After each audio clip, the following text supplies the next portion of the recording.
11:58, and we were looking at noon. But we're all here. The gang is all here at the Lo and Behold Comedy Think Tank.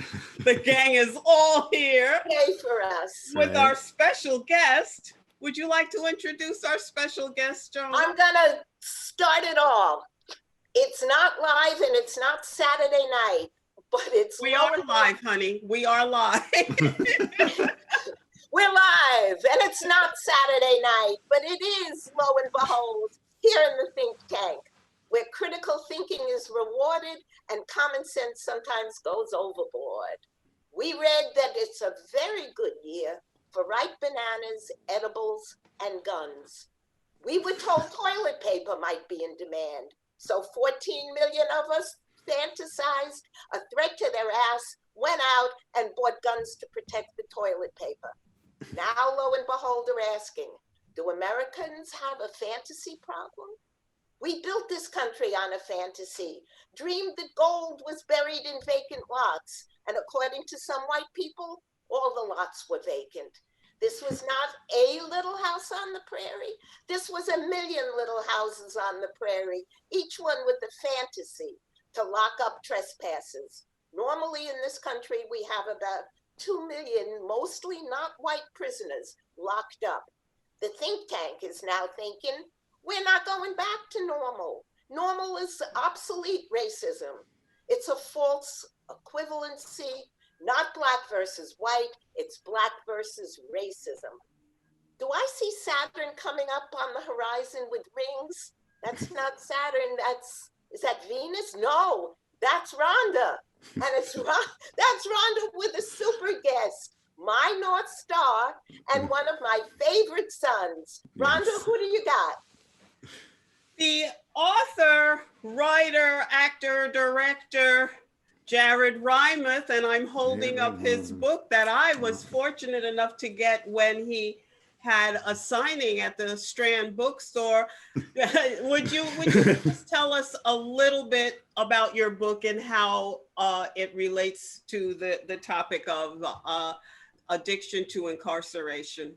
Of course. So this is, of course, the story of Frank Big Black Smith, who was the head of the prison security for the prisoners during the Attic Rebellion of 1971, which ended in a massacre perpetrated by the governor of New York at the time, Rockefeller, in collaboration with President Nixon. The prisoners, as they articulated their demands and as they articulated grievances,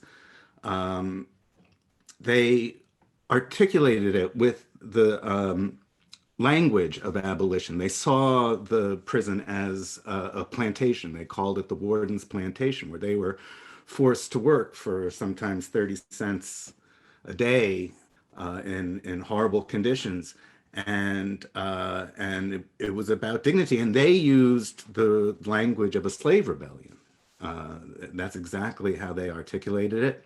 They already at that time were discussing mass incarceration as just an extension of the plantation system. And that was how they articulated it themselves. And you see it in all of their demands, writings, and personal papers. Of course, so many great prison writers. And now Frank Smith is, takes his place amongst them. What you said, it has struck me so much, how important language is around a person's survival, and using the terminology from slavery in connection with incarceration, I feel is not far off at all. It's almost completely on point, because it seems geared towards targeting the descendants of slavery in America.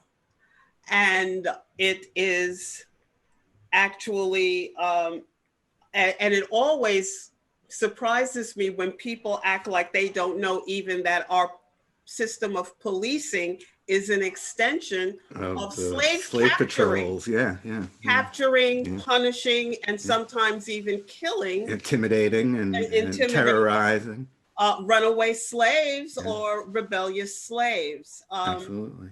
And Joan's idea about her question, are we addicted to incarceration, is so fascinating to me. What do you think about that, Jared? Well, I think that you know, I sort of began learning all how to articulate these issues for myself by obviously reading a lot of Dr. Angela Davis, and she's the one that even articulates it, that there is an unbroken line from slavery through Jim Crow, lynching, and now to mass incarceration, that there's an unbroken line. Well, yeah, I agree with that, but also the other way, we have the school to prison pipeline. Yeah, yeah, So it's going both ways, actually. yeah, yeah, yeah. And then it feeds on itself in a downward death spiral because it wreaks such economic havoc, health havoc. Right now, there is COVID is raging through prisons, and there's Yeah. so many difficulties around tamping it down within that system. Right on. Yeah, right on. Yeah, it's horrible, and you know, it's making everyone take a better look at you know, this epidemic that we've been in for the last 40, 50 years of mass incarceration. Our stepdad, Dan, of course, who was the inspiration for the book and wrote the brilliant introduction to it, you know, he tells the story of going. I would like for you to mention just his association with the defense team of those. Yes. So he was, of course, a member of the Attica Legal Defense Team. That's Dan Myers. Dan Myers from the beginning. And when he was filing the original lawsuit, the original class action lawsuit in 1974, paraphrasing the number, but about 250,000 prisoners. And again, as we said, this is already at a point where they're articulating mass incarceration as an epidemic, as a scourge on poor communities, and of course, mostly that is people of color. And when he was then going around to deal with the settlement and have prisoners sign on to the settlement, there were now over 2 million prisoners. Wow. So if you think about back then, them realizing and having political conscience and theory and thought about what was going on, people like George Jackson, L.V. Barkley, taking into consideration all the laws that were passed that incentivized arresting Black people, yeah, and giving money to jails. You know, well, yeah. This was going to be short and sweet, and it absolutely has been very enlightening. And I want people to be aware of your book and look for it online. And where else can they get it, Jared? They can get it in bookstores everywhere, it seems, and comic book stores. Support your local comics, support your local businesses. But if you want to go online, of course, all the big sellers have it too. Great. And thank you so much for coming to the Comedy Think Tank. Well, and thank you, lo and behold, for bringing me in. Yes, it's a great honor. It is a pleasure to have you, and I'm delighted for everyone who is catching the Lo and Behold Comedy Think Tank. Come back anytime, subscribe, yeah, and follow Lo and Behold Comedy on Facebook, and go to our website and show us some love. Joan Reinmuth and Rhonda Handsome are Lo and Behold. Happy New Year, everyone. Love you guys. Thank you. Thank you so much, Jared. Thank you. Darling. Thank you very much. Pleasure. So, Joan, do you think we have that for? I think it's in the can. Okay, great. All right.